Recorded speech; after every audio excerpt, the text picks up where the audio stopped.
pemerintah betul-betul harus duduk melihat, dan kita harus duduk melihat, memitigasi bencana ini. Saya katakan sekarang panen proyek Mangkrak 2022 itu adalah bencana, mitigasi bencana BUMN. Jadi 2021 panen proyek Mangkrak, 2022 adalah bencana BUMN. Itu akan datang. Bencana BUMN itu 2022. 2022 sebentar lagi. Ya, 2022. Kenapa?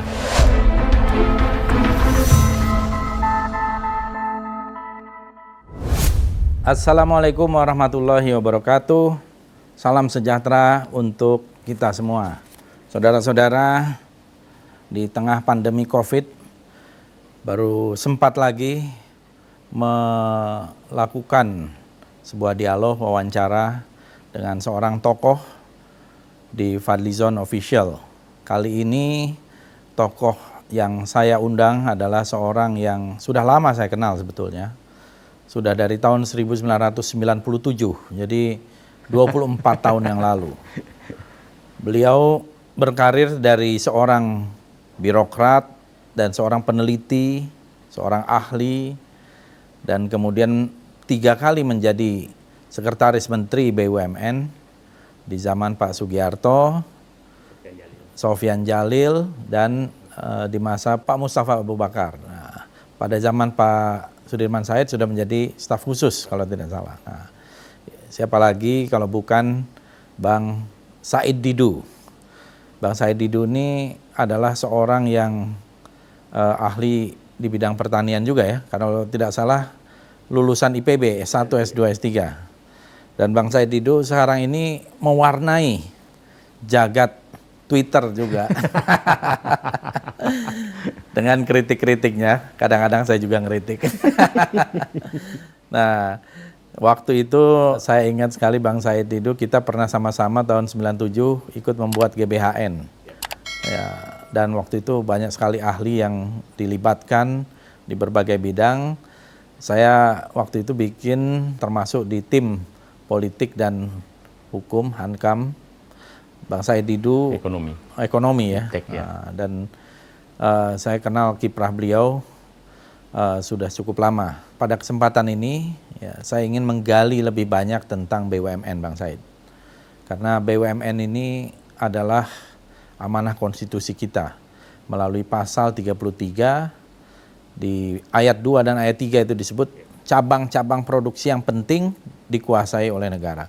Bumi, air, dan kekayaan alam yang terkandung di dalamnya dikuasai negara untuk sebesar-besar kemakmuran rakyat. Jadi kalau saya baca pemikiran Hatta nih, Bang Said itu BUMN itu memang tugasnya untuk melayani rakyat, ya, dan diperintah untuk menguasai hajat hidup yang menguasai hajat hidup. Mungkin Bang Said bisa cerita dulu ya latar belakang sekaligus tentang BUMN. Nah, nanti saya akan bertanya lebih lanjut, terutama persoalan-persoalan BUMN kekinian. Silakan Bang Said. Terima kasih Bung Fadlizon, teman lama. Kita dulu bikin GBHN, itu rata-rata anak-anak umur 30 tahunan. Iya, Bung Fadli 30. Saya anak bawang lah. 26 tahun. 26 tahun. Ya, kira-kira umur-umur segitu semua. Jadi kalau sekarang melihat Bung Fadli melihat saya, jangan lihat sekarang. Itu investasinya udah lama gitu. Iya, betul. Makanya saya katakan tadi kan. Investasi udah lama loh. Udah lama. 24 tahun. 24 tahun. Yang saya kenal.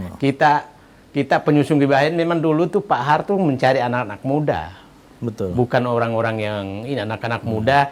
Kita masih ingat Abdullah Aswar Anas, ya. Fadlizon, saya. Itu Pak Ibrahim Ambong. Ahmad, iya. Dan dulu Hafiz. dibikinnya ada namanya Wan Hankamnas, Dewan Kepertahanan. Saya di Wan Hankamnas bikin GBN umur 28 tahun.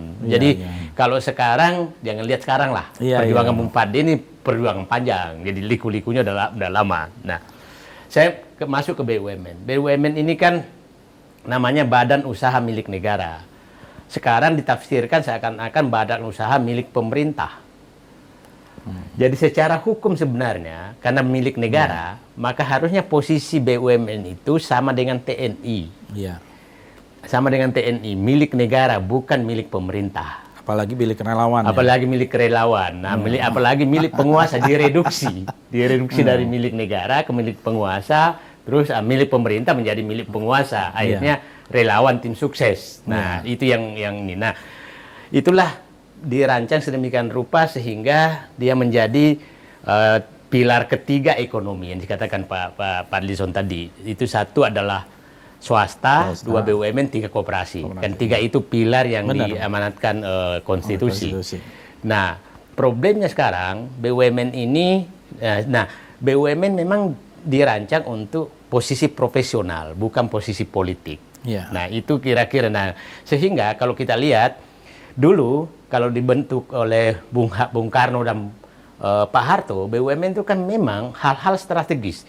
BUMN bidang pertahanan, BUMN bidang pangan, BUMN bidang logistik, itu kalau BUMN perdagangan, dulu ada Pancaniaga, Kertaniaga gitu kan. Nah, BUMN bidang komunikasi, BUMN bidang perbankan, BUMN bidang itu tadi pertanian mulai pabrik pupuk, Bulog, petani, Sangyang Sri, itu lengkap sekali gitu. Nah, itu dulu karena 2 kelompok yang Bapak Fadli katakan tadi, hajat hidup orang banyak dan menguasai sumber daya alam. Itu kan inti daripada badan usaha milik negara. Nah, satu-satunya negara yang memasukkan BUMN di dalam konstitusinya, satu-satunya, itu adalah Indonesia.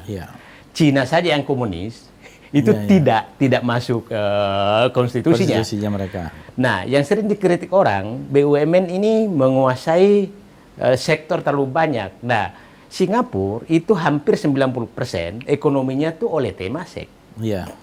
Nah, betul. Jadi Temasek semua yang kuasai ekonomi itu. Jadi, cuma betul-betul dibikin profesional sehingga sehingga dia tidak tercampur politik sama sekali. Nah, Malaysia mencontoh juga kan akhirnya BUMN-nya bagus. Nah, kira-kira itu bahasa sederhananya BUMN adalah memang tujuannya adalah menguasai hajat hidup orang banyak dan melawan masuknya bisnis yang mau mengambil kesempatan untuk mengambil keuntungan saja di Indonesia. Itu BUMN yang didorong gitu, Mas. Betul. Mungkin Bang Said juga bisa menceritakan sedikit dulu latar belakang. Kapan sih BUMN ini mulai dibentuk? Jadi badan usaha milik negara itu kan mulai Bung Karno sebenarnya. Ya, Bung Karno malah sebelum kemerdekaan. Sebelum kemerdekaan itu yang BUMN yang lahir tuh Pindad, PAL, PTD itu sebelum waktu itu masih Belanda. Kemudian dinasionalisasi menjadi milik negara dan itu dibentuk oleh Belanda. Jadi sebelum merdeka sudah ada BUMN. Nah, kemudian saat itu BUMN itu menyatu dengan pemerintah sehingga dulu umpamanya pertanian membawahi BUMN itu. Nah, itu baru 98 Pak Harto menyadari ini bahaya. Karena begini, Pak Fadlizon lihat itu susah sekali dulu tahu untungnya BUMN karena tidak ada neracanya. Neracanya menyatu dengan kementerian sehingga kementerian tidak teknis, bisa kementerian teknis. Nah, sehingga 98 dibentuklah BUMN dan menteri pertama Pak Tandri Abeng. Itulah menteri badan usaha milik negara sehingga ditarik semua dari kementerian untuk menjadi badan usaha milik negara. Nah, problemnya pada saat itu belum bisa dibikin neracanya karena undang-undang keuangan negara masih pakai ICW. Nah, kemudian 2003 dibentuklah Undang-Undang BUMN dan Undang-Undang Keuangan Negara. Itu tahun 2003. Nah, jadi kalau Bung Fadli lihat, neraca BUMN itu saya yang bikin baru ada 2005. Sebelum itu tidak ada data BUMN. Berapa asetnya, berapa labanya, itu nggak ada sama sekali.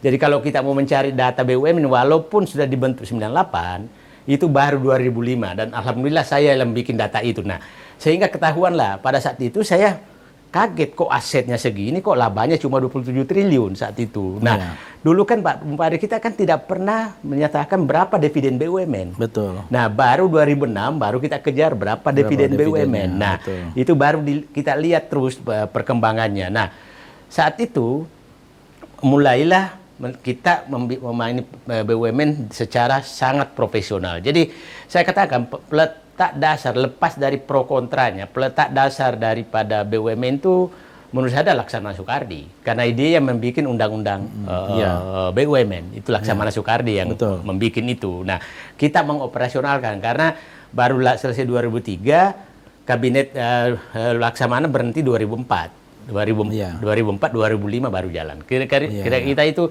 jadi BUMN itu baru lahir sebenarnya secara tersendiri sesuai konstitusi itu tahun 2005. Itu baru dimulai ya? Baru dimulai. Dan ketika itu, seingat saya, BUMN kemudian pada zaman pemerintahan Pak SBY itu pelan-pelan memberikan kontribusi bagi APBN. Betul kan? Jadi dari dividen itu kan tentu kelihatan jadi hasilnya berapa dan kontribusinya berapa dan apa ya tentu tugas utamanya pelayanan masyarakat jadi lebih terukur gitu. Jadi kita memang itu saya masuk tuh 2005 itu laba BUMN 27 triliun. Iya. Saya keluar 2010 itu 159 triliun. Itu labanya hampir naik 100% per tahun.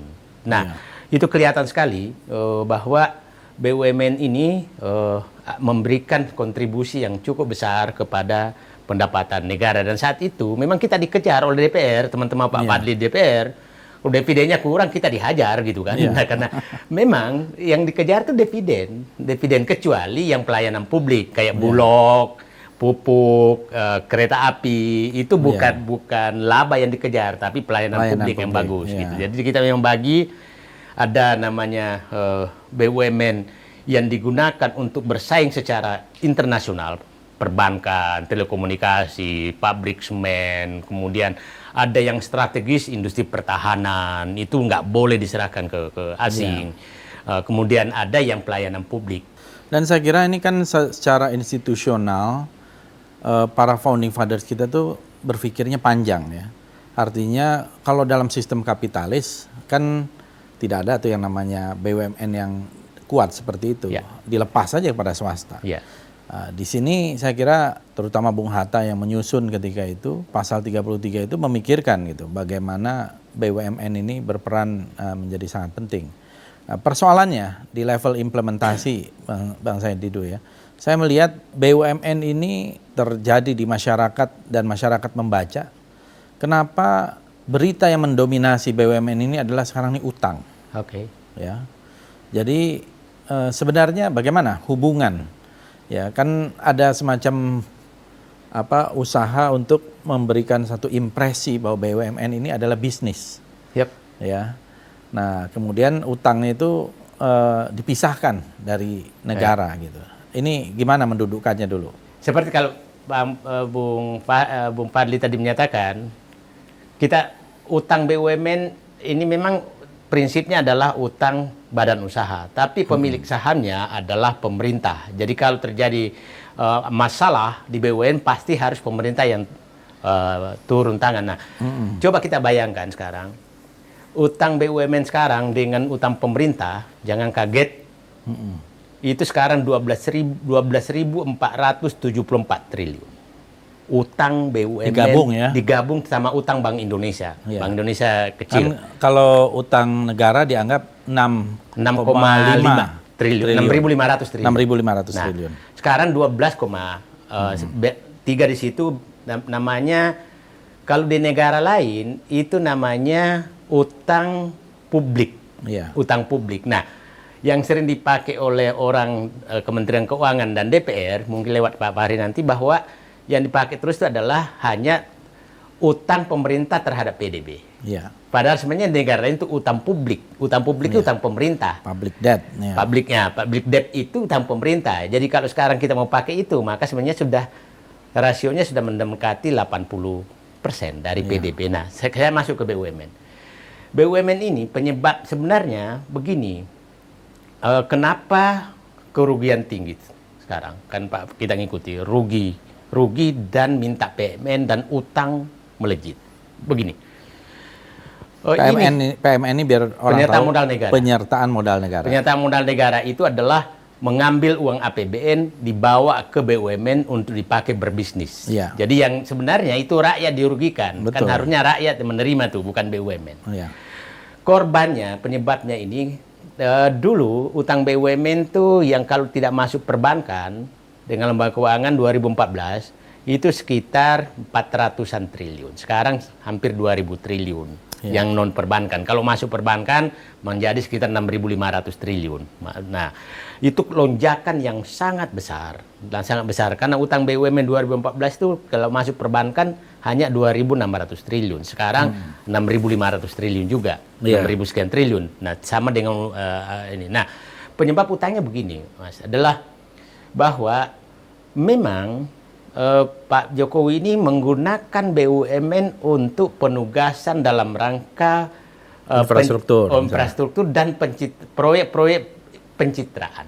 Proyek-proyek pencitraan. Ya, proyek pencitraan itu jalan tol, bandara, kereta api, itu semua itu proyek pencitraan. Nah, di dalam Undang-Undang BUMN menyatakan pasal 66 pemerintah apabila memberikan penugasan kepada BUMN dan tidak layak, maka seluruh biayanya harus ditanggung pemerintah ditambah margin yang layak.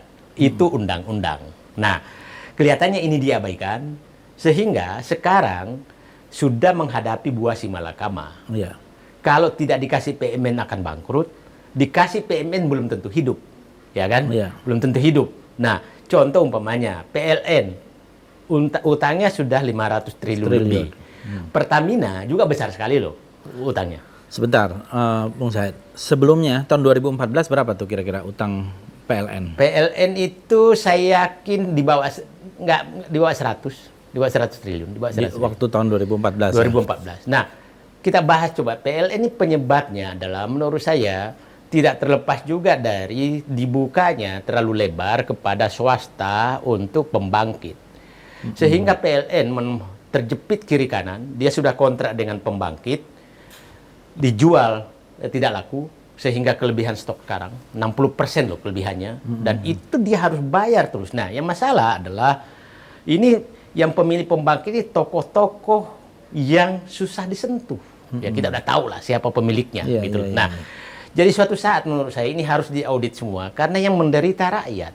Menderita rakyat akhirnya rakyat menerima listrik yang mahal karena dibayar kepada swasta. Kalau itu menurut satu saat itu harus negosiasi ulang. Iya, betul. Ya gitu itu. Nah, itu umpamanya PLN. Karena yang kita tahu contoh umpamanya yang berat itu kayak infrastruktur. Jalan tol ini kan proyek yang tidak layak. Nah, tidak layak sehingga yang bisa mungkin Bung Said bisa elaborasi dulu ya. Yang dimaksud dengan tidak layak itu apa? Nah, tidak layak itu penghasilannya tidak cukup membiayai kos yang dikeluarkan ditambah bunga. Artinya tidak bisa balik modal lah ya? Tidak bisa balik modal. Ada istilahnya dulu itu apa? LHR atau apa itu? Nah, ada IRR. IRR kan untuk return investment. Untuk jalan tol itu kan ada jumlah mobil dan... Sebenarnya sederhana menghitungnya Pak.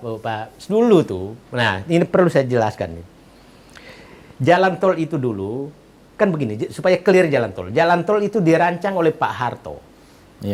Mulai 96. 97 selesai lelang tuh lintas Jawa Sumatera. 98 krisis.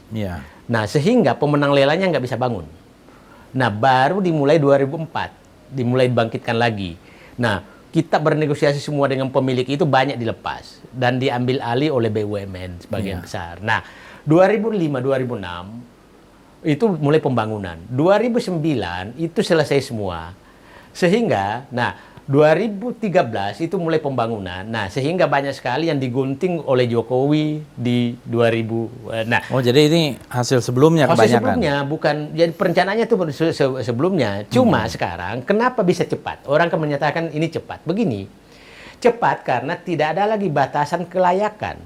Bangun aja dulu. Nah, dulu Pak Fadli, dulu jalan tol itu kita batasi maksimum 60 miliar per kilometer. Kenapa? Supaya tarifnya tidak membebani rakyat. Kalau 60 miliar per kilometer, maka tarifnya itu Rp600 per kilometer. Nah, sekarang saya dengar itu 120 miliar, 2 kali lipat. Kenapa itu harus dibatasi maksimum? Karena begini, kalau dibatasi, maka kalau dibebaskan, maka mafia tanah yang main. Jadi sebenarnya pembangunan jalan tol ini memperkaya mafia tanah. Mafia tanah yang main. Nah, itulah pembangunan infrastruktur. Nah, infrastruktur yang itu membebani sekarang karena pasti tidak layak. Contoh paling ini LRT Palembang. Iya. Ya udah mangkrak. Kereta api Jakarta kereta api bandara. Iya. Udah mangkrak. Mangkrak. Nah, ini saya yakinnya kereta LRT nanti nih yang Cibubur Jakarta itu pasti mangkrak. Pasti yakin saya. Saya ngitung-ngitung di situ. Kira-kira baru layak tuh kalau 50.000 per penumpang. Siapa yang mau menaik dengan 50.000? Baru layak. Iya. Nah, apalagi kereta api cepat Bandung, Jakarta. Itu baru layak kalau kira-kira 500.000. Baru layak. Nah, itu nggak mungkin ada yang naik. Jadi, saya katakan, bandara-bandara yang diresmikan sekarang, itu pasti mangkrak semua. Pasti jadi bukan hanya Kertajati. Bandara Indonesia Timur udah kusam semua tuh. Nah, jadi saya menyatakan begini. Kan begini, Pak. Kalau kita membangun sesuatu, kita harus pikirkan itu kan pada saat suatu bangunan selesai, maka langsung muncul 2-3 beban.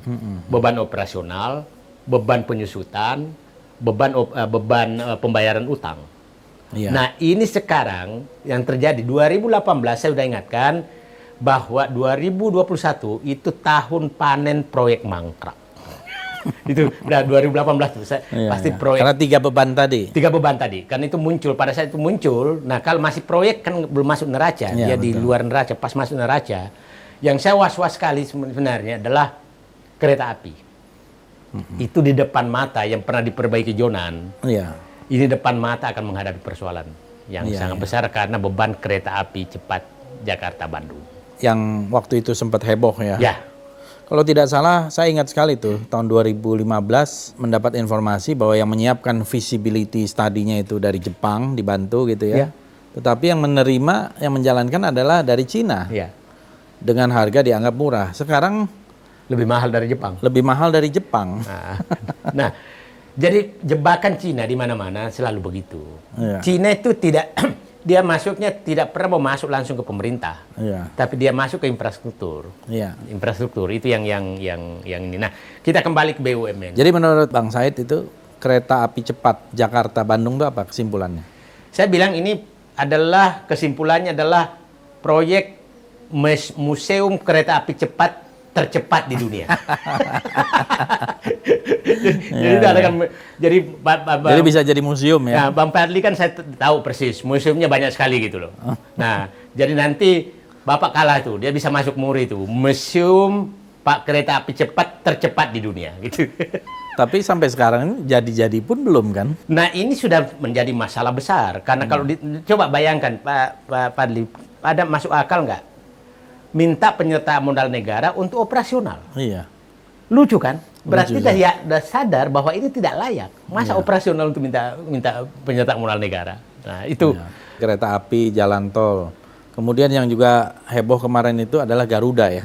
Nah, kok bisa gitu? Garuda begini. Garuda selalu itu bahayanya. Garuda usaha penerbangan itu siklusnya 5 tahun di mana-mana. Nah, dulu Pak Emir itu kan memperbaiki Garuda mulai 2007 ke 2012. 2012 ke puncak bagusnya. Nah, harusnya pada saat itu Emir keluar, serahkan ke orang dan semua. Nah, karena begini, nature daripada industri penerbangan itu tidak boleh kelebihan uang. Kalau kelebihan uang, maka mafia datang, apalagi BUMN. Nah, bangkrutnya Garuda 2 hal sebenarnya. Itu mafia pengadaan pesawat dan sebenarnya adalah kena COVID. Jadi itu kira-kira. Tapi sebenarnya pengadaan pesawatnya. Tapi saya katakan sebenarnya lebih banyak karena pengadaan pesawat.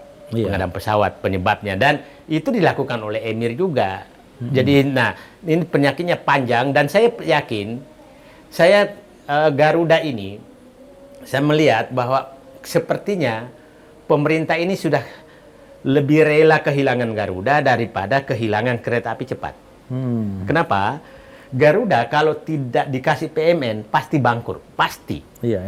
Nah, pemerintah lebih memilih memberikan PMN kepada kereta api cepat yang belum jadi daripada ke Garuda. Nah, kita selalu Pak Fadli tahu ini kan pilihan, tapi kan pilihan yang harusnya rasional. Itu publik paham betul itu. Nah, Garuda apakah masih perlu bisa diselamatkan? Tidak ada jalan lain saya bilang kecuali Presiden mengambil langkah radikal. Langkah radikal itu adalah dia mengambil dan kasih PMN untuk menyehatkan kembali, menyelamatkan Garuda dengan perhitungan kelayakan yang sangat bagus gitu.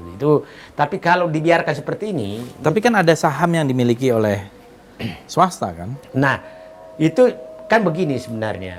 Itu kan bisa saja mekanismenya kan begini. Mekanismenya kan banyak.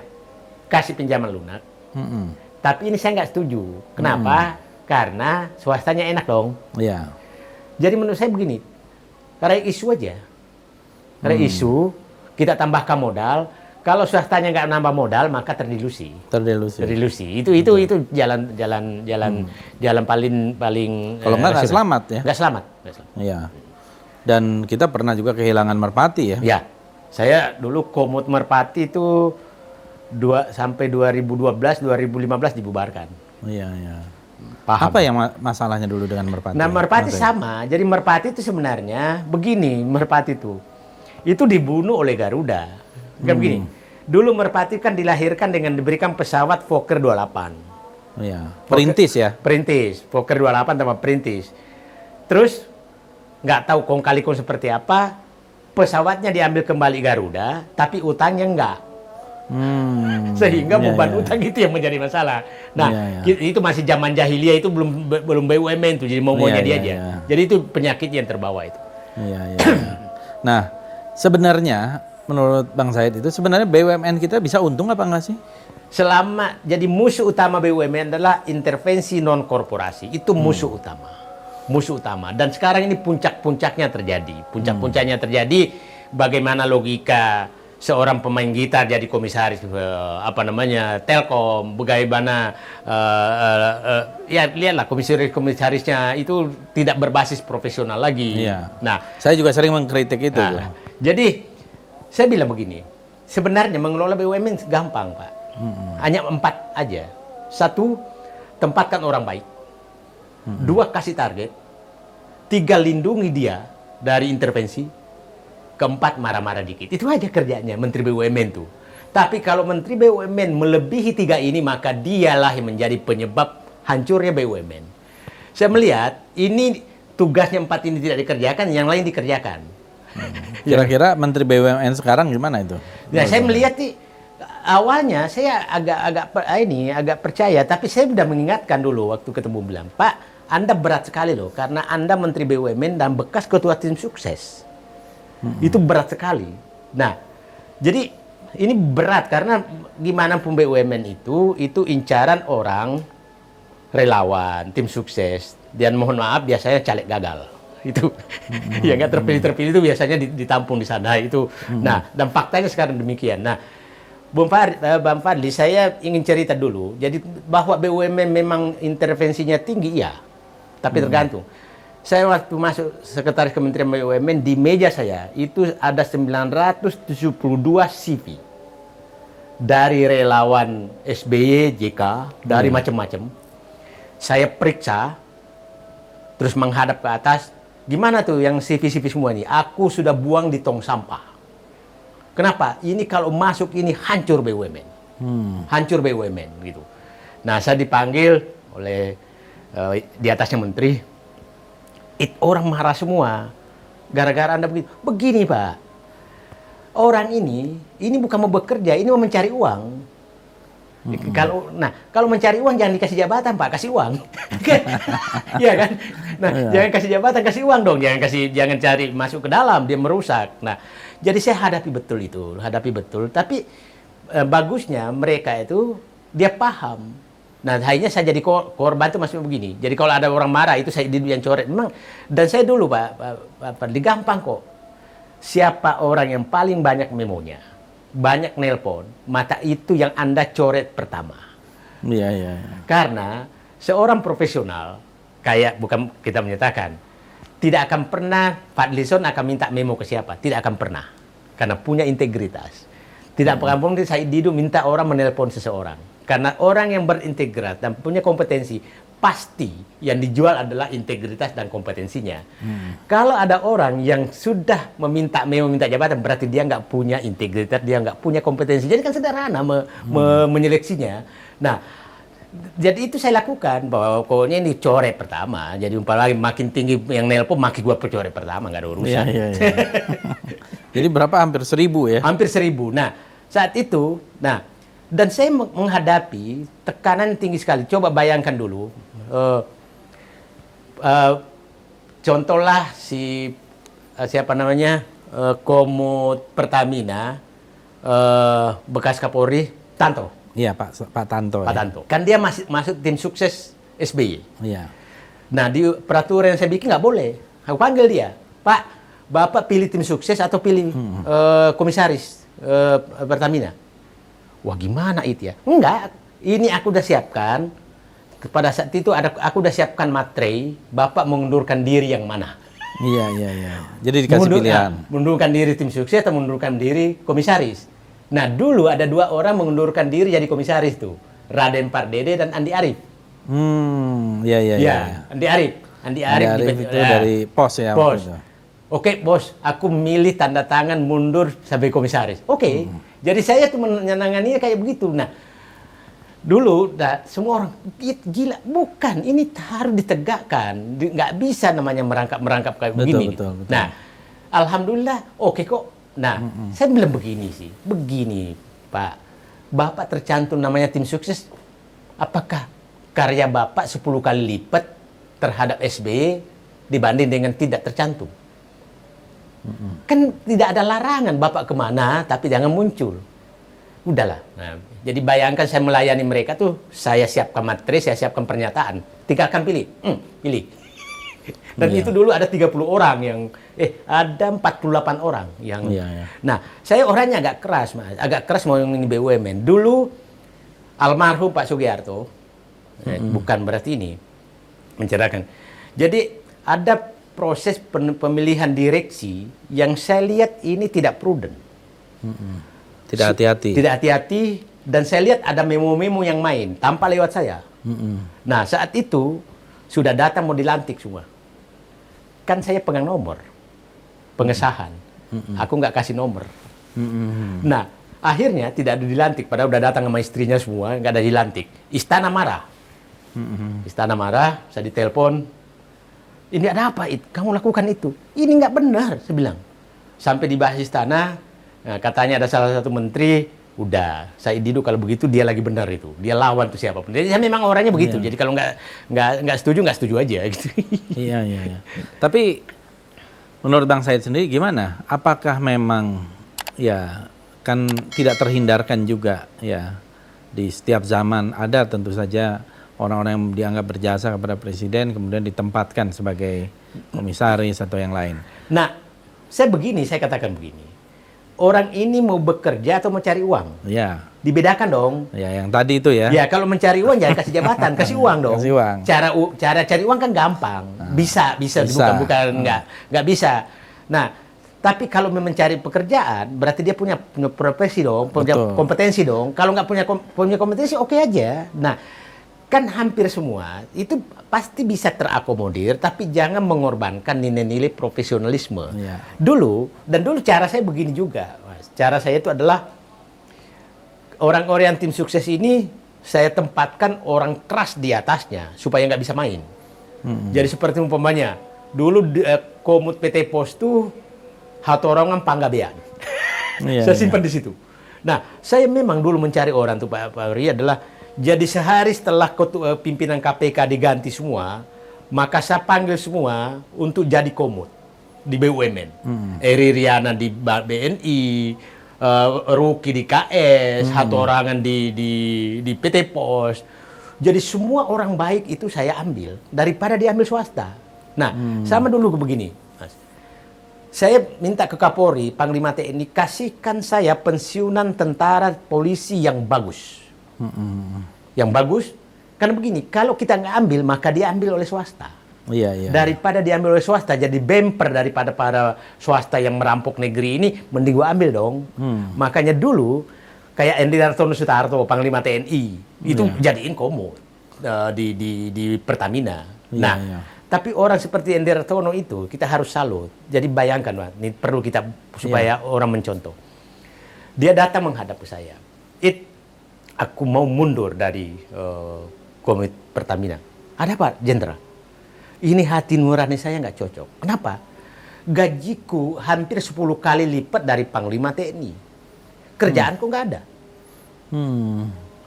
Aku mundur. Yang kedua, Pertamina kan harusnya menjual BBM yang murah, disubsidi semua. Nggak bisa, Pak. Oke, dia mundur. Nah, orang-orang seperti ini, menurut saya, nah itulah orang yang profesional. Edi Hartono itu benar. Dia merasa tidak pantas menerima gaji 10 kali dari Panglima TNI. Saya Panglima TNI katanya, kerja 24 jam, menghati maut. Ini nggak ada kerjaku. Nah, kayak gitu. Iya. Nah, gitu, Pak. Jadi di negara-negara lain kan, Bang Said, kita bandingkan ya. BUMN ini kan juga disebut sebagai state-owned enterprise ya. Nah, banyak juga negara yang punya state-owned enterprise dan untung ya. Di Singapura tadi contohnya, Malaysia, Cina, di Rusia bahkan. Itu untung. Jadi ini persoalan tata kelola yang ingin saya lihat. Tadi kan Bang Said sebetulnya juga banyak bicara tentang tata kelola dan profesionalisme dan sebagainya. Penugasan-penugasan tadi yang diberikan oleh negara misalnya untuk menyelesaikan itu, tentu harusnya ada pertimbangan-pertimbangan. Kalau satu proyek ini dianggap tidak layak, nah, dia harusnya berani mengatakan bahwa ini belum layak atau belum perlu gitu. Tapi kalau misalnya itu dilanjutkan, siapa yang akan bertanggung jawab kalau kemudian ini mangkrak, tidak jadi? Ini kan menjadi masalah ya. Jadi saya perkirakan Bung Fadli, ini perkiraan saya yang akan mangkrak ini, perkiraan saya loh ya, itu kira-kira proyek yang tidak layak itu mungkin nilainya mungkin mendekati 700 triliun. 700 triliun ya. Yang mangkrak. Dan kalau suatu proyek mangkrak ini ada pengertian loh, yang dianggap mangkrak tuh, satu mangkrak karena tidak jadi. Dua, mangkrak karena jadi tidak dioperasionalkan, seperti Kertajati, MRT Palembang. Mangkrak karena tidak layak ekonomi sehingga selalu disuntik. Nah, rugi terus. Dan ini kan mengambil uang rakyat tiga-tiganya nih. Nah, pengertian mangkrak adalah suatu usaha yang dilakukan BUMN yang selalu mengambil uang rakyat demi menghidupi BUMN. Itu yang kita harus hindari. Nah, berbeda dengan minta uang dana BUMN untuk pelayanan ke publik. Contoh umpamanya, Bulog dikasih uang untuk membeli gabah. Ya, betul. Itu boleh. Nah, Bulog Pertamina dikasih uang untuk mensubsidi BBM. Untuk mensubsidi listrik, untuk mensubsidi pupuk. Itu bukan berarti mengambil uang rakyat, tapi menugaskan BUMN untuk menyalurkan uang rakyat. Betul. Mengeluarkan uang rakyat ke rakyat. Nah, itu berbeda dengan yang 3 kriteria tadi, mengambil uang rakyat untuk menutupi utang, menutupi bayar utang, itu berbeda. Nah, itu sangat besar sekali. Nah, yang agak menarik itu adalah bahwa ini nanti yang terbayang saya, ini kan Pak Bung Fadli, kita kalau lewat terus ke Jakarta, lihat kan MRT itu. Yang di atas itu. Iya, betul. Nah, itu kenapa tidak dioperasionalkan sekarang? Karena pas dioperasionalkan itu langsung neraca kereta api langsung rusak. Langsung rusak, dan problemnya adalah itu harus disubsidi. Yang disubsidi kalau Pemda DKI, MRT itu bisa disubsidi oleh Pemda DKI. Kenapa? Karena proyeknya Pemda DKI. Ini proyeknya pusat. Nggak bisa Pemda DKI mensubsidi. LRT itu ya? LRT itu. Soal BUMN yang kemarin sempat ramai juga karena nilai korupsinya dianggap cukup besar ya. Seperti Jiwasraya, Asabri, yang sempat ramai. Mungkin Bung Said bisa melihat tuh, apa yang terjadi di situ? Kok bisa sampai nilainya puluhan triliun dirampok seperti di tengah hari siang bolong gitu ya? Saya melihat begini, Mas, karena ini begini. Direksi dan komisaris karena bukan lagi berbasis profesionalisme, maka dia cari berlindung ke penguasa. Oke? Penguasa ini sebenarnya kita lama di kekuasaan. Biasanya ada cukong yang mau bermain. Nah, cukong yang mau bermain. Cukong inilah menjadi penghubung antara direksi dan penguasa. Jadi yang terjadi di Jiwasraya sama Asabri adalah ada cukong yang bisa menggoreng itu semua, sehingga orang ini yang mencari perlindungan jabatan kepada penguasa, dan dia menggunakan kekuasaannya itu untuk memudahkan orang korupsi. Kan itu modusnya, itu dua hal itu. Itu terjadi juga nanti mungkin saja mudah-mudahan di kredit perbankan tidak terjadi seperti itu. Itu juga yang terjadi di suplai BUMN, Pertamina, PLN, apa segala. Itu yang terjadi. Jadi menurut saya, Pak, ini korupsi memang ini karena kan begini. Kalau kita menggunakan kriteria profesionalisme terhadap kinerja orang yang bekerja, maka orang tidak mencari kekuasaan untuk mempertahankan posisinya. Ya kan, Pak? Itu kan prinsip. Tapi kalau sekali kita membuka jabatan karena pertimbangan non profesional, maka semua menjadi penjilat mencari kekuasaan. Nah, itulah penyebabnya. Nah, sehingga kasus Jiwasraya ini kan modusnya sama. Ada orang yang ini kan pemilik uang, penguasa uang di BUMN, kemudian beli saham yang tidak laku, kemudian ada orang cukong ini beli saham di bawah, setelah itu masuk BUMN, beli saham di atas, dia lepas.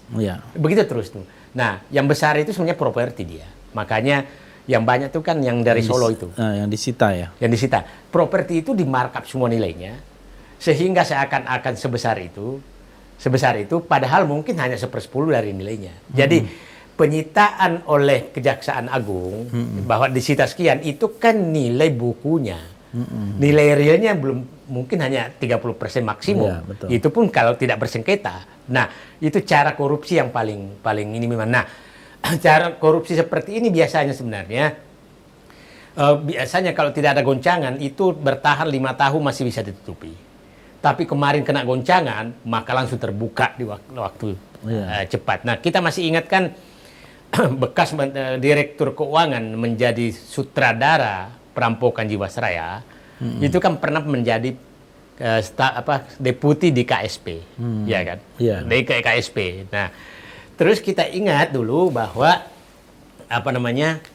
salah satu orang di istana itu sebagian besar asetnya dia itu ternyata terkait dengan Jiwasraya. Jadi itu tandanya sebenarnya, gejalanya ada gitu, bahwa tanda-tanda bahwa ini ada kong kali kong antara penguasa dengan ini ada, itu clear gitu, ada tanda-tanda itu. Ada jejaknya. Ada jejaknya gitu, ada jejaknya. Apakah layak kemudian diberikan PMN? Nah, ini yang sudah masalah. Nah, seperti ini yang jadi masalah. Tidak dikasih rakyat hancur. Ya, saya ini bertanya, saya DPR juga, tapi menurut saya ini kan pertanyaan publik gitu. Kenapa BUMN yang dirampok di tengah siang hari bolong ini ini kemudian disuntik? Nah, ini saran saya ke Pak Bung Fadli adalah tuntut dulu Menteri BUMN, Menteri Keuangan mengembalikan perampokan itu. Perampokan itu berapa yang dikembalikan, baru ditutup sisanya. Jangan seperti sekarang. Itu kan aman-aman saja. Hanya dikatakan sudah sekian, tapi kan nggak ada yang kembali. Nah, jadi saran saya DPR ini bahwa hanya boleh dicairkan apabila umpamanya mau dikasih 2 triliun, maka di sana harus 3 kali lipat baliknya, 6 triliun balik, baru dicairkan. Nah, kira-kira bargainingnya begitu loh, supaya nasabahnya juga kan rakyat nih. Betul. Jadi kira-kira menurut saya begitu. Kalau enggak, keenakan Mas. Di sana ngerampok, uang rakyat diambil. Dan itu bisa menjadi modus yang berulang. Berulang. Nah, kemudian ini soal rangkap jabatan ya, Bang Oke. Said. Ini rangkap jabatan. Kemarin heboh itu rangkap jabatan dari Rektor UI. Ya. Yang akhirnya drama ini berakhir, Rektor UI mengundurkan diri dari Wakil Komisaris Utama BRI. Iya. Ya, kan menurut saya wajarnya gitu ya, bahwa para pejabat apalagi yang memang sudah mendapatkan gaji dari APBN, itu sebaiknya tidak merangkap dengan BUMN. Oke. Dan pernah ada aturan itu. Oke. Ya kan? Nah, kenapa kok kemudian rangkap jabatan ini sekarang ini menjadi bagian mungkin ya, tentu tujuannya tidak tahu apa ya, tapi kalau rektor kan jelas. Yep. Itu ada independensi dari perguruan tinggi bisa bisa tertekan gitu ya. Dan tidak hanya di UI tapi juga di beberapa perguruan tinggi yang lain. Dan saya kira sangat tidak pantas sebenarnya seorang rektor menduduki juga komisaris. Dia harus pilih lah salah satu. Apalagi dalam hal rektor UI kan kemarin kita tahu slogannya itu kebenaran, kejujuran, keadilan, dan statutanya mengatakan begitu. Malah statutanya yang diubah. Dan sampai banyak joke-joke semacam itu ya, Bung Said. Nah, itu yang UI. Tapi yang lain-lain, misalnya pejabat-pejabat lain kan masih banyak juga. Jadi gini. Ya, itu gimana ceritanya? Rangkap jabatan kita harus baca dua hal. Rangkap jabatan dan double penghasilan. Ya, betul. Itu penting. Biasanya orang sebenarnya yang dipersoalkan double penghasilannya. Double penghasilan dari sumber yang berbeda. Sama. Satu APBN, satu dari pemerintah semua. Iya. Jadi kita harus bahas dua hal yang berbeda. Rangkap jabatan berbeda dengan double penghasilan. Nah, begini. Di dalam undang-undang PT dan undang-undang BUMN bahwa pemegang saham itu adalah komisaris ada dari pemegang saham. Iya. Ini pemerintah itu siapa mewakili pemerintah sebagai pemegang saham. Oke. Kalau ini ditutup semua, maka nanti orang jalanan yang mengisi. Kalau ditutup kan begini. Dulu ya birokrat itu orang-orang hebat, ya kan? Jadi kalau dia duduk di sana nggak ada masalah dong. Tapi yang dipersoalkan sekarang adalah double pendapatan. Nah, kenapa double pendapatan dipersoalkan? Karena gaji mereka sudah naik tinggi sekali, gitu kan? Eselon 1 Kementerian Keuangan tuh kira-kira 80 juta gitu. Masa masih kurang sih? Masa nyari lagi komisaris? Nah, jadi menurut saya yang perlu diatur adalah double pendapatan. Double pendapatan yang harus diatur. Jadi kalau mau rangkap silakan, tapi pendapatannya satu. Nah, atau supaya tanggung jawabnya maka umpamanya begini. Dulu tuh Pak Anggito, contoh kasus. Aku mau jadi komisaris Telkom tapi nggak mau terima gaji. Sebentar, bos. Ini kita hati-hati karena kalau Anda terima gaji, kalau Anda kasus nanti, maka Anda menyatakan aku nggak bertanggung jawab karena aku nggak terima gaji. Iya. Jadi saya punya usul begini dulu. Terima, tapi di-store kembali ke perusahaan sebagai pendapatan lain-lain. Nah, saya nggak tahu berapa persen atau berapa jumlah. Kalau persen kan lain. Kayak umpamanya BRI yang sampai 1,5, 1,2 M sebulan dengan tantiem. Luar biasa ya. Ya, itu harusnya oke deh, lu merangkap tapi lu cuma terima 50 juta deh. Iya. Ya, sisanya. Nah, itu yang perlu diatur. Karena kalau dilarang semua merangkap, maka kita kesulitan mencari orang untuk menduduki posisi itu. Nah, sehingga pengawasannya, saya kasih contoh begini. Yang dulu saya hindari jangan sampai, umpamanya begini. Dirjen Listrik menjadi komisaris PLN. Itulah konflik of interest. Karena dia yang mengatur PLN. Nah, boleh Dirjen Minerba menjadi komisaris PLN supaya dia mengawasi. Nah, tapi penghasilannya yang harus dibatasi. Nah, kita masuk ke ke UI. Kalau ini menurut saya, ini bukan kesalahan Pak Ari saja. Begini, Pak.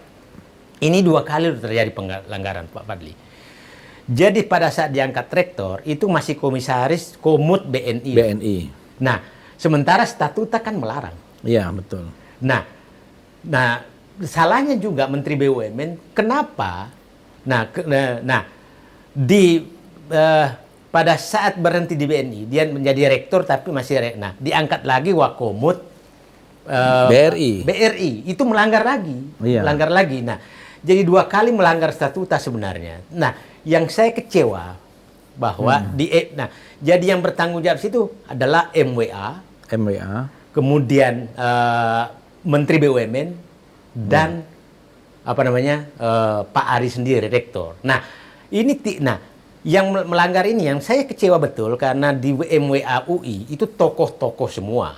Iya. Saleh Hussein ketuanya, kemudian ada Bu Sri Mulyani, ada Bambang Brojo Sumantri, ada Datuk Thohir, ada Erick Thohir. Nah, Erick Thohir ini pelanggaran 2 kali, melanggar sebagai menteri dan melanggar sebagai ketua MWA, anggota MWA.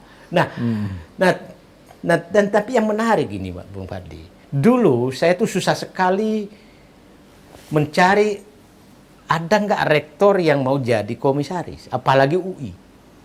Karena rektor dulu tuh menganggap posisi UI itu status sosial yang tertinggi. Pak Bung Fadli kan ingat, mana ada namanya rektor menghadap menteri yang menghadap rektor, ya kan? Ya kan, Pak? Betul, nah, betul. Sekarang ini, dan baru pertama kali tuh rektor UI mau menjadi komisaris bank. Jadi betapa terjadinya degradasi kualitas daripada UI dengan rektor ini. Yang sampai sekarang nggak ada yang mau jadi komisaris itu rektor ITB, itu belum pernah.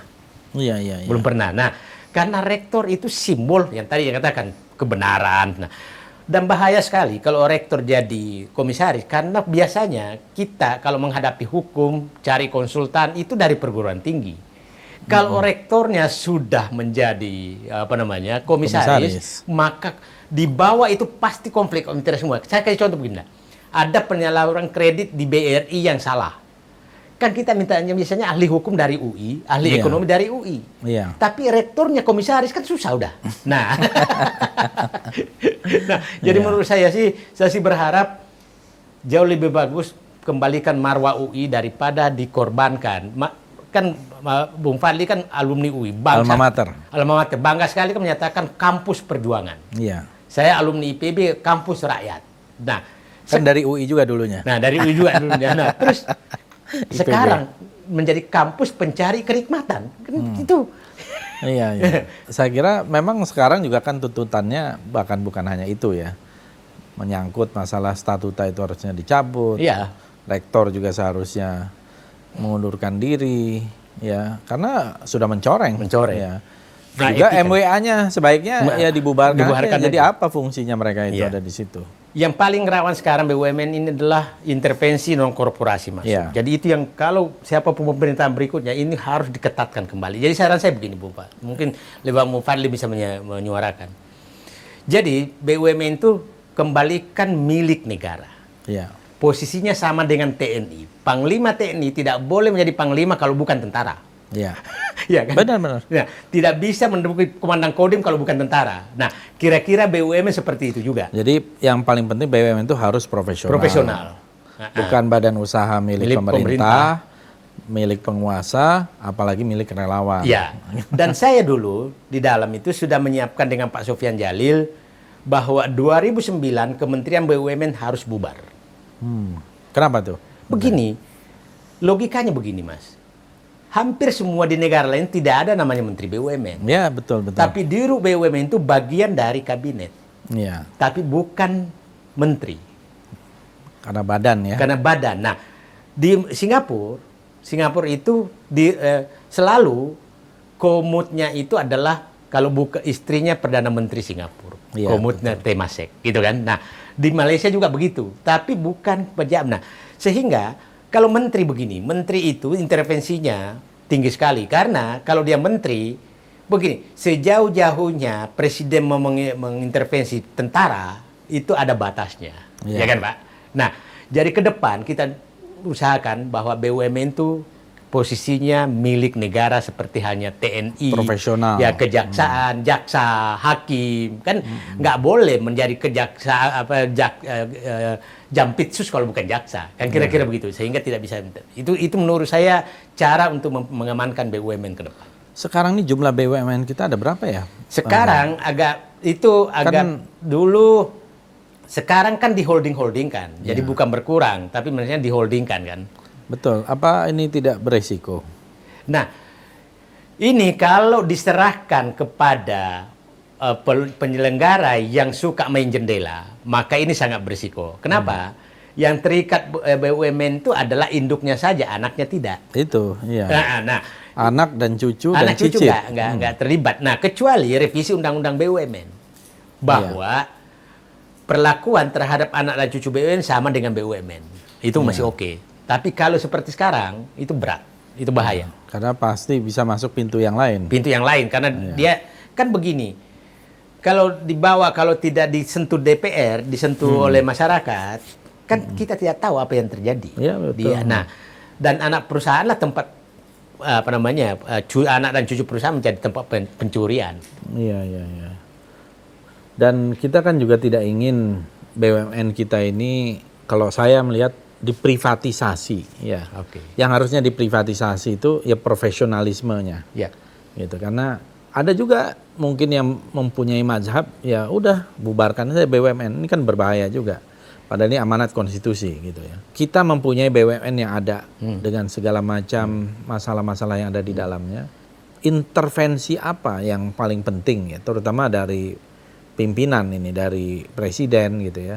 Selain tadi menjadikan BUMN ini sebagai milik negara yang independen, tapi juga menjamin secara profesional badan ini benar-benar bisa berkontribusi untuk masyarakat, menguntungkan dan melayani publik gitu loh. Jadi gini menurut saya, BUMN. Jadi rekrutmennya itu harusnya bagaimana? Jadi saya lihat begini Pak, saya dulu kan masuk tuh tidak ada pola rekrutmen, sehingga saya bikin rekrutmen tuh sangat terbuka. Bung Fadli tahu dulu ada terkenal tuh Jonan Lino, terkenal. Itu saya pakai headhunter untuk mencari. Itu pakai headhunter. Karena begini Mas, orang profesional tidak akan pernah mau muncul ke muka. Jadi saya pakai headhunter. Itu Lino tuh saya dapat di Cina loh. Dapat di Cina, suruh balik. Nah, jadi pakai headhunter kita cari. Dulu Agus Marto, Sofian Basir, apa segala itu saya yang cari tuh. Gimana cara mendapatkannya. Nah, karena orang biasanya, orang profesional gitu tidak akan pernah melamar. Nah, yang melamar itu biasanya orang yang setengah-setengah kemampuannya. Nah, itu cara merekrut. Yang kedua Mas, kita tidak dulu, saya nyatakan, jadi seluruh pejabat satu tingkat di bawah direksi harus ikut fit and proper test untuk jadi direksi. Kenapa itu saya lakukan begini? Dulu kan harus ada rekomendasi komisaris dan direksi. Ini bahaya. Kalau komisaris dan direksinya pencuri, maka dia rekomendasikan pencuri dong. Jadi saya hanya melanggengkan pencuri. Jadi saya buka semua, seluruh satu. Nah, sehingga muncul kultur di bawah tidak terlalu takut ke atasan. Nah, gue juga nanti dipanggil kok. Nah, dan pada saat dipanggil itu lewat pihak ketiga saya menseleksinya, bukan lewat saya. Nah, baru pada saat wawancara, baru kita tahu karakter. Saya kasih contoh begini, mungkin perlu saya ceritakan kasus Lino dan Jonan. Lino dan Jonan. Dulu orang ini saya tahu ini baik. Pada saat saya dihadapkan, ini karena dua dulu kereta api atau pelabuhan. Nah, kalau udah kayak begitu, maka kita harus tahu karakter. Karakter Jonan itu karakter yang memproduksi Jonan banyak. Nah, itu dibutuhkan oleh kereta. Sehingga mulai dari dirut sampai penjaga pintu itu karakternya Jonan semua. Nah, di pelabuhan nggak bisa dilakukan itu.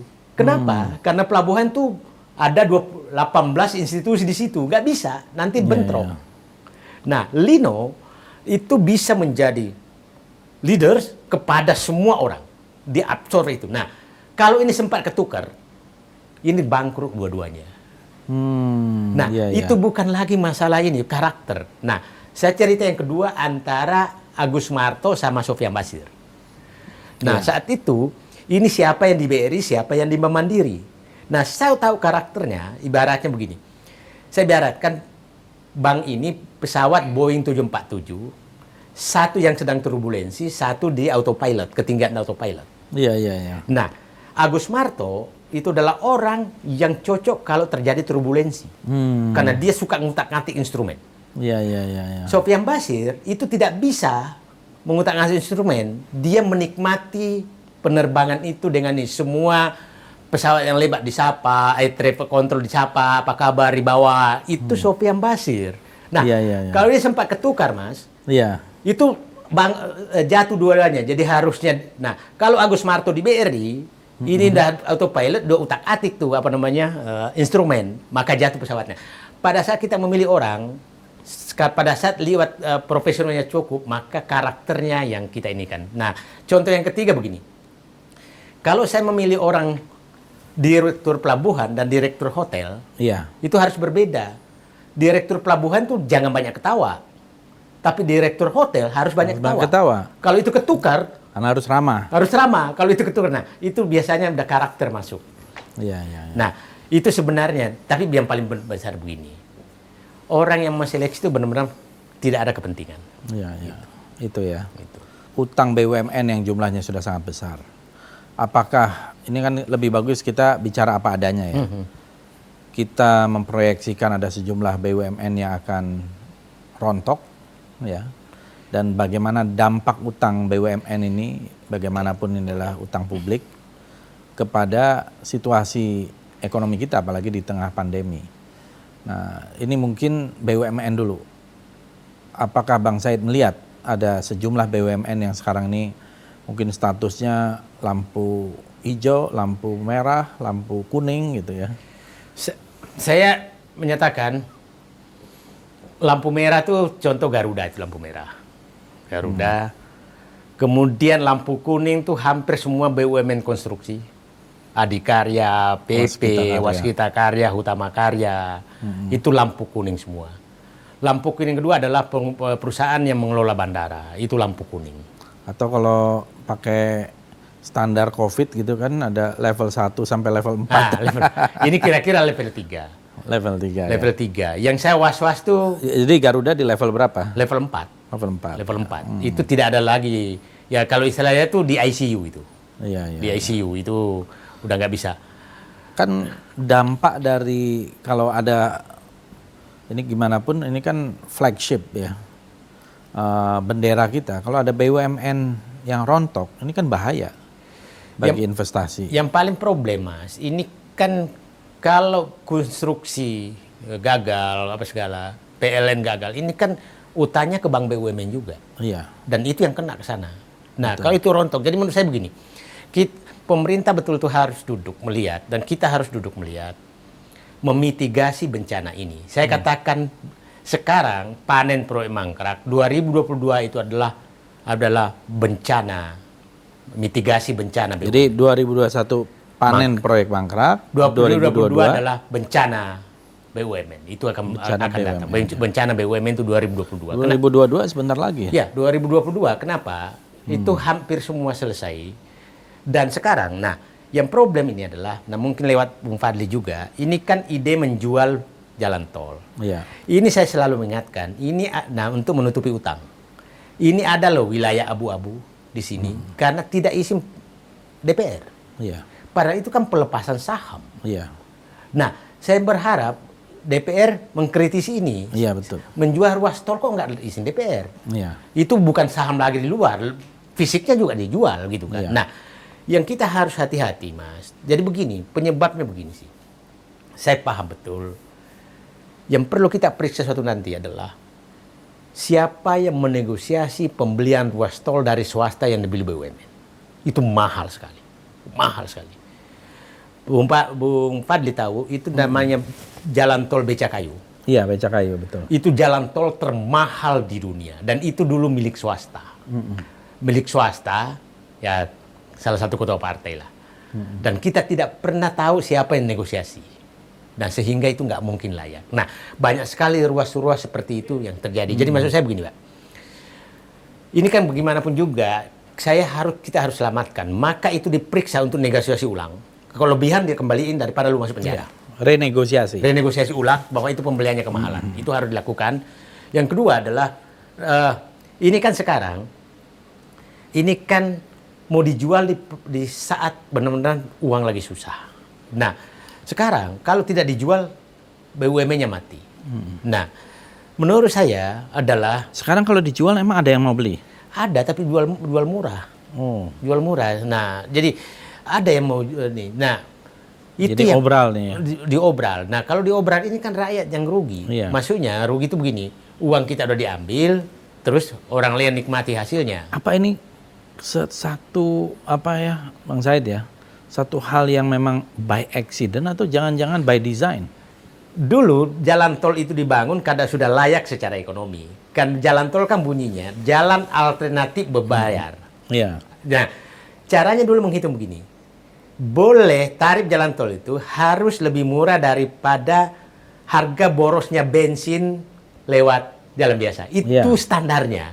Benar. Jadi umpamanya kalau ke Bogor itu borosnya bensin 5.000, maka dia harus 4.000. Di bawah 5.000. Iya. Itu cara perhitungan. Sekarang nggak lagi, mau-maunya dia aja. Nah, itu yang masalah karena tidak ada lagi. Nah, tidak lagi perhitungan itu. Dan problemnya sekarang, nah jadi saya bilang begini, saya was-was betul menghadapi 2022. Saya was-was betul karena PLN menghadapi persoalan besar. Pertamina kemungkinan menghadapi persoalan besar. Kereta api kemungkinan menghadapi persoalan besar. BUMN konstruksi menghadapi. Ya? Yang tadi belum disentuh tadi Pertamina, mungkin Bang Said bisa memberi gambaran. Ya. Pertamina sekarang ini sebenarnya adalah menghadapi persoalan besar karena perlakuan pemerintah. Penugasan pemerintah yang terlalu banyak, dan selalu dikatakan Pertamina sebenarnya kalau itu masih profesional saya masih percaya. Iya. Tapi begini aja Mas, yang paling bahaya itu Pertamina adalah dirut itu hampir tiap tahun diganti karena kepentingan besar sekali. Nah, saya paham Pertamina itu kira-kira belanjanya sekarang tuh 3-4 triliun per hari. Iya. Per hari. Nah, itu banyak sekali orang berkepentingan mau masuk ke Pertamina. Jadi saya punya begini sih, Mas. Ini Pertamina, PLN, BUMN besar. Kalau undang-undang melarang itu diprivatisasi, maka kita jadikan begini. BUMN terbuka non-listed. Jadi sahamnya tapi terbuka. Iya. Sehingga akuntan publik masuk semua, sehingga dia tiap bulan juga mengumumkan neraca, semua utangnya dari mana. Nah, itu cara untuk mengurangi virus-virus yang menggerogoti dia. Nah, tapi saya pernah coba itu, tantangannya besar. Jadi kalau mungkin lewat Bang Fadli kita lakukan itu, maka BUMN besar, Angkasa Pura, apa segala, kalau belum TBK, maka public non-listed. Statusnya. Non-listed, ya. Itu banyak. Status itu boleh. Jadi berita BUMN ini belum menjadi berita yang menggembirakan lah ya, kalau ngelihat situasinya ya, Bung Said. Saya menyatakan sekarang, dulu kan terjadi pergeseran dari sumber harapan menjadi bayangan bencana. Iya. Harus ada langkah-langkah ya, yang memang tadi udah banyak juga disebutin langkah-langkahnya sebenarnya. Harus di tangan orang yang tepat dan profesional, kemudian intervensi non-korporasi ini harus betul-betul ditegakkan gitu ya, supaya tidak ada intervensi. Lalu juga beberapa item tadi yang strategi dari Bang Said Didu. Ini saya kira masukan yang penting. Kita khawatir ya di dalam sistem presidensil, di tengah kepemimpinan yang mungkin tidak terlalu kuat, ini ritme dari kabinet ya, termasuk hampir banyak menteri juga mungkin memberikan laporan-laporan yang ingin menenangkan atau mungkin dianggap menyenangkan bagi presiden. Tapi presiden belum tentu tahu apa yang terjadi sesungguhnya. Dan saya kira presiden harus tahu sebenarnya apa adanya yang terjadi sesungguhnya dengan BUMN itu. Karena kalau BUMN ini terjadi apa-apa, sesuatu seperti yang diprediksi oleh Bang Said Didu tadi, ini kan berbahaya. Dampaknya bukan hanya kepada BUMN itu saja, tapi juga kepada semua. Apalagi kalau bank, saya nggak tahu bank kita juga apakah NPL-nya di situasi pandemi seperti ini. Saya udah mulai curiga perbankan tuh. Saya baca usulan PMN, Bank BNI sama Bank BTN. Saya udah curiga nih ada apa di dalam. Ada apa yang terjadi sehingga lucu kan? Bank BUMN minta PMN. Iya, itu sangat aneh. Dan ya kita tentu berharap kondisinya sehat-sehat saja gitu ya. Tetapi kalau tidak ya berarti harus ada langkah-langkah mungkin darurat yang perlu diambil untuk menyelamatkan perbankan kita tanpa harus mengorbankan uang rakyat kan gitu. Moto saya selalu mengingatkan kalau ketemu pejabat, kalau Anda nggak bisa memperbaiki BUMN, minimal jangan kau rusak lah. Gitu. Iya, betul. Saya kira betul. Nah, mungkin terakhir Bang Said Didu ini kan saya lihat pertama mempunyai minat di bidang peternakan dan lain-lain itu. Ini penting loh. Ini saya lihat kemarin banyak sekali sapi-sapinya itu sampai 1 ton gitu ya. Dan mungkin ada juga tips bagi masyarakat ya berusaha di tengah pandemi gitu. Saya begini, yang selamat sekarang itu adalah pengusaha yang mengelola pabrik Allah. Pabrik Allah tuh tanaman, hewan, itu yang selamat. Pabrik Allah ini nggak bisa pertanian tuh ya, di pertanian itu. Nah itu pabrik Allah itu. Nah saya melihat begini, jadi masuk ke sana tuh memang harus dengan cinta. Jadi saya tuh mandikan sendiri sapi saya, ngajak ngobrol itu seperti itu. Nah saya melihat ini Mas, ini kalau rakyat mau masuk ke bisnis-bisnis seperti ini, ini memang mungkin kita perbanyak orang Bung Fadlizon masuk karena mafianya terlalu kencang. Mafia ini terlalu kencang nih. Jadi harga daging di Indonesia itu harga yang tidak normal sama sekali. Jadi kalau umpamanya Bung Fadli masuk, toko lain masuk ya, dan sederhana sebenarnya kalau kita mau begini. Yang punya modal memang ya kemitraan saja. Saya hitungnya begini Mas Fadli. Kalau dia satu orang memelihara 15 ekor sapi, dia beli harga 17 juta, setahun kemudian mungkin 35 juta, maka 18 juta tambahannya setahun. Ini kasih dia supaya pas dia mungkin 60% yang petani, tapi dia tanggung jawab. Ya mengurus ya. Ya mengurus, tapi tanggung jawab makanannya udah termasuk di situ. Betul. 40% yang punya modal. Iya. Dan saya lihat oke aja tuh. Jadi supaya, nah kalau dikelola besar-besaran, kasihan juga petaninya. Iya betul. Nah jadi saya pikir modus seperti itu oke. Karena begini, harga daging nggak mungkin bisa turun lagi di bawah 120.000 harga daging itu. Nah itu saya pikir cara yang menghidupkan mungkin lewat Bung Fadli, nggak usah muluk-muluk yang punya uang 500 juta tuh kira-kira kandang tuh paling kalau 10 ekor tuh 30 juta kandang. 500 juta tuh udah 15 ekor lah. Setahun kemudian yang punya uang juga nambah. Karena ini nggak mungkin rugi. Nggak mungkin. Tapi dan jangan ada menciptakan lapangan kerja baru. Tapi jangan mengharap kaya dari sini. Karena memang begitulah. Tapi ya running dan yang penting kan tidak rugi, membantu sesama, ada untung lah walaupun sedikit. Gitu. Kemudian yang terakhir juga nih, manusia merdeka. Ini saya juga dikirimi kaos dan waktu itu memang kaosnya masih kekecilan. Jadi badannya yang salah gitu ya.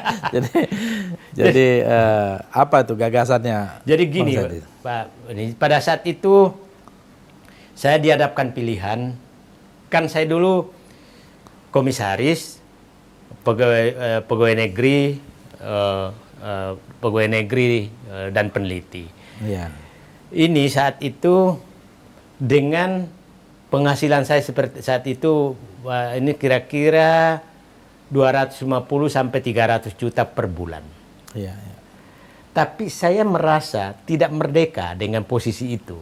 Tidak merdeka, tidak bicara selepas apapun gitu. Sementara ini saya banyak yang tahu, tapi saya nggak bisa bicara. Kalau saya bicara, nah itulah kenapa saya dipecat di komisaris PTBA.